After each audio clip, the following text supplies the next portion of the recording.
Chief minister Revanth Reddy ने कहा कि रियासत में असेंबली इंतखाबात सिर्फ सेमीफाइनल्स थे, अब हम फाइनल खेल रहे हैं।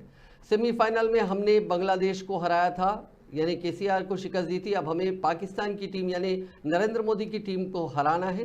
बीजेपी कायदीन बशमूल अमित शाह और जेपी नड्डा तेलंगाना पर हमले कर रहे हैं। उन्होंने कहा कि सरकारी मिशनरी का गलत इस्तेमाल किया जा रहा है और मजहब के नाम पर सियासत की जा रही है। रेवंत रेड्डी ने कहा कि बीजेपी की तनकीदों और इल्ज़ामात का कांग्रेस को बर वक्त जवाब देना चाहिए। चीफ मिनिस्टर ने आज कांग्रेस के सोशल मीडिया वर्कर्स के साथ खुसूसी इजलास मुनक्किद करते हुए उन्हें मुख्तलिफ तजावीज़ और मशवरे दिए।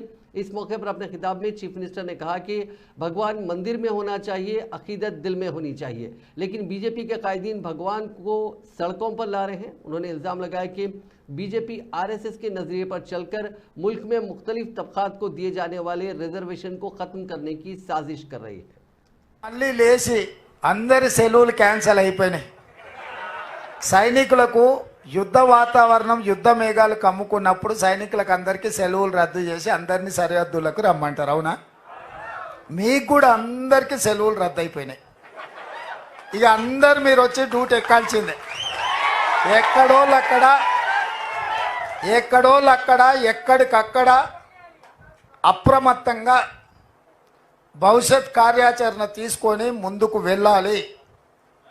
ఈ ఎన్నికలు అత్యంత కీలకము. ఈ ఎన్నికల 14 సీట్లు నెగ్గడంతో రాహుల్ గాంధీ ప్రధానమంత్రి కావడమో కాంగ్రెస్ అధికారంలోకి రావడమో కాదు.